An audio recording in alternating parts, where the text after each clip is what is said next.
네, 안녕하세요. 서른일기입니다. 벌써 주말이 왔습니다. 다들 한 주 고생 많으셨습니다. 이제 오늘은 이제 좀 씁쓸한 이야기를 해보려고 하는데, 이번에 있었던 한국은행의 27일, 올해 마지막 통화정책과 기준금리 동결로 2.5%의 기준금리로 마무리를 하면서 또 구현철 경제부총리나 이창용 한은 총재 두 분이 말하는 이야기가 좀 파장이 많이 되는 것 같습니다.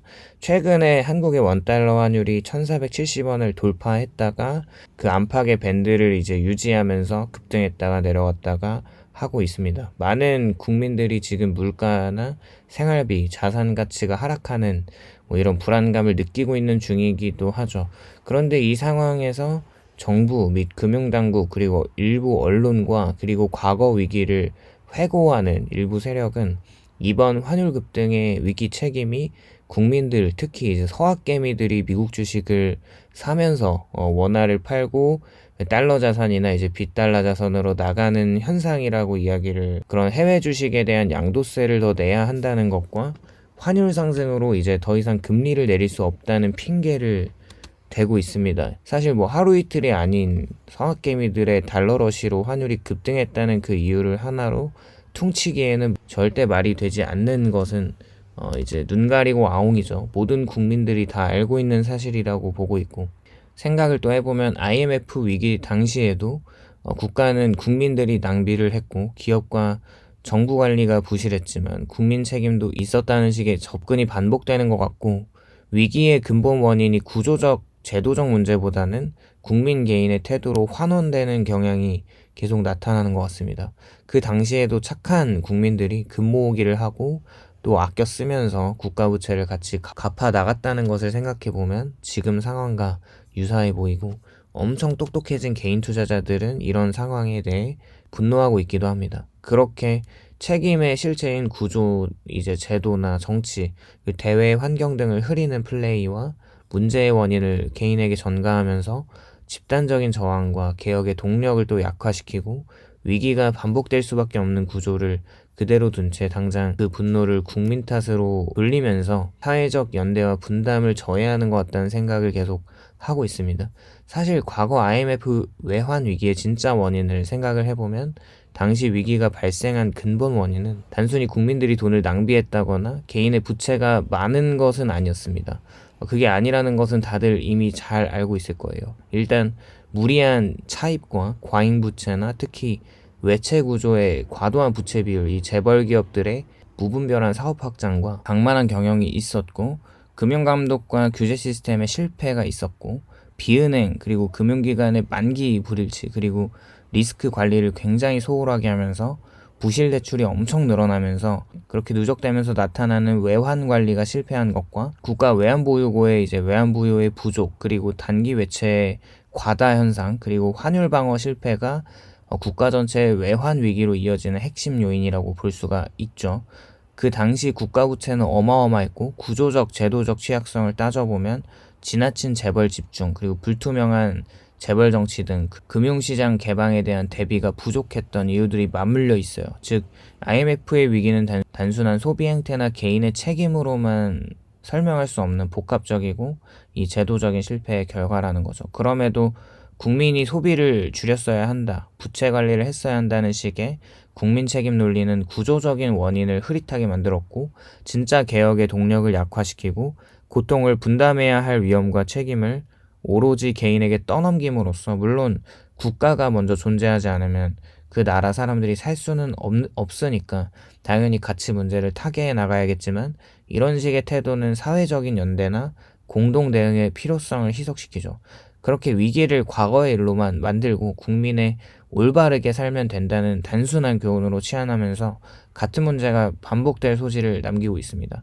결론적으로 IMF 시기의 실패를 국민 개인의 도덕성 문제로 환원하는 것은 역사적 사실을 왜곡하는 동시에 책임 회피의 방편이 되는 거죠. 사실 이번 2025년 이제 현재 환율 급등은 개인들의 문제도 물론 얽혀 있지만 구조적인 원인과 한계가 분명합니다. 그렇다면 지금 원달러 환율이 1470원대까지 오른 근본 원인이 무엇일까 생각을 해본다면 단순히 국민들이 달러를 사서 원화를 팔았다고만 보기에는 무리가 엄청 크다는 것이죠. 지금은 달러 약세에서 다시 달러 강세로 전환되는 시점으로 글로벌 금융 환경이 또 변화하고 있는데, 미국을 포함한 선진국의 금리 정책이나 달러 강세나 글로벌 자금 흐름 변화 등 대외 요인이 가장 큰 배경이라고 생각하고, 생각해보면 달러 유동성이 긴축되는 상황과 맞물려서 환율이 올라가는 게 맞고, 사실 2025년에 들어서 한국은 수출로 벌어들인 달러가 많긴 하지만 그게 반도체 기업들의 원툴 플레이라면, 동시에 금융계정 이제 직접 투자하고 이제 증권 투자에서 나타나는 큰 적자를 기록하면서 반도체 외 다른 산업들은 지금 죽을 쓰고 있는 것이 팩트입니다. 즉 경상수지 흑자에도 불구하고 자본 유출이 환율을 끌어올리는 구조가 된 것이고, 사실 국민이나 기업이나 기관 투자자들의 해외 투자는 작년과 재작년에 비해서 올해는 횡보하거나 그 투자금을 보면은 그 과거보다는 아래인데, 최근 내국인의 해외 투자에 의한 원화 매도 그리고 달러 수요 증가 흐름만으로 보기에는 다양한 요소들이 원화 약세를 자극하고 있죠. 이것 때문에 과거처럼 정부나 중앙은행의 단기적인 개입이 그리고 금리 정책만으로는 환율을 안정시키기는 점점 더 어려워지는 것 같고, 현재 고환율은 일시적인 위기가 아니라 뉴노멀로 바뀔 수 있다는 가능성이 크다고 생각을 합니다. 사실 통화정책과 제도적 대응의 한계가 누가 정치를 하더라도 나타날 수밖에 없는 상황인데, 환율 방어를 위해 단기 개입이나 외환 보유고에 있는 달러를 동원하고 구두 개입 등은 여전히 정부나 당국의 주요 수단이긴 하지만, 반복되는 1470원대에서 잠깐 안정됐다가 다시 1470원으로 올라가는 이 흐름은 이 방식의 땜질 처방에 불과하다는 것을 보여주고, 과거 1200원대부터 착실하게 탄탄하게 저점을 다지면서 올라온 환율은 미국의 경기 둔화와 통화정책을 재정정책 변화 없이는 우리가 해결하기 어려운 문제라는 거죠. 설사 외환시장 안정화를 단기적으로 이뤄내더라도 자본 유출과 해외 투자 기조를 막지 않는 한 고환율이라는 구조적 압력은 지속됩니다. 사실 생각을 해보면 한국은 펀더멘탈이 과거보다 튼튼하고요. 지금 한국은 과거 IMF 시기와 달리 외환 보유액과 대외 건전성, 경상수지도 흑자를 기록하고 수출 역량 등 상당한 펀더멘탈을 보유하고 있다는 평가가 많고, 사실 그렇기도 합니다. 그럼에도 불구하고 자본시장 흐름 변화, 이제 글로벌 금융환경의 불확실성, 이 정치적인 불안 약화 가능성 등의 요인이 결합되면 언제든지 위기가 증폭될 수 있다는 점은 사라지지 않는 거죠.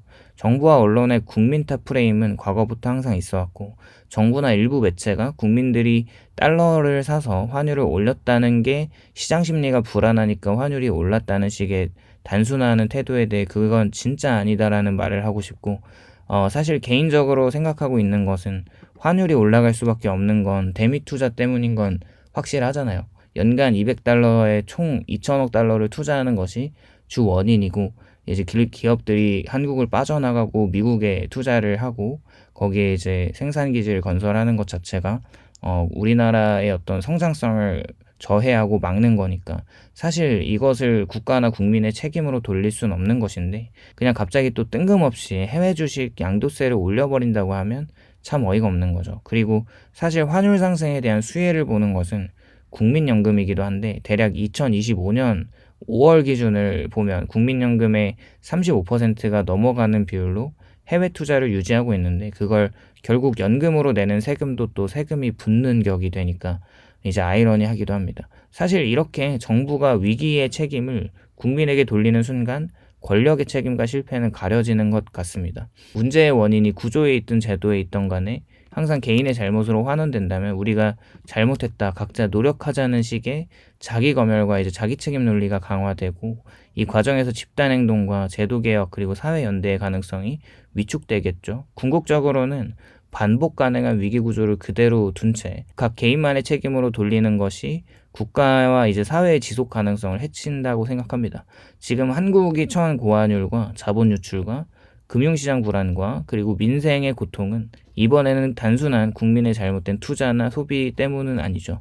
거대한 흐름이 당연히 변방의 작은 국가인 한국은 그 흐름에 떠밀려갈 수밖에 없는 것이고, 이는 글로벌 금융환경 변화 그리고 자본시장의 구조가 변화되고 있고, 정책적인 제도의 한계 그리고 국내외의 복합 충격이 합쳐진 결과라고 한다면, 그럼에도 불구하고 정부와 일부가 이를 국민 탓으로 간단히 치환하려는 것은 매우 위험한 프레임이라는 것을 우리는 좀 두 눈을 뜨고 직시해야 할 필요가 있는 것 같아요. 지금 단순히 개인 각자가 잘 살자가 아니라 왜 누가 어떤 구조 속에서 위기를 만들고 있는가를 냉정하게 봐야 하는 것 같고, 그리고 다시는 위기가 반복되지 않도록 제도적이나 정책적이나 사회적인 책임을 물어야 하고 개혁을 요구해야 할 필요도 있다는 것 같습니다. 그렇게 이제 어쩔 수 없이 우리가 이제 다른 국가들의 종속된 이제 경제적으로 종속된 국가이기 때문에 나타나는 현상이라서 씁쓸하긴 하지만 이런 이제 의식을 좀 갖고 사는 것도 좋다는 생각을 하면서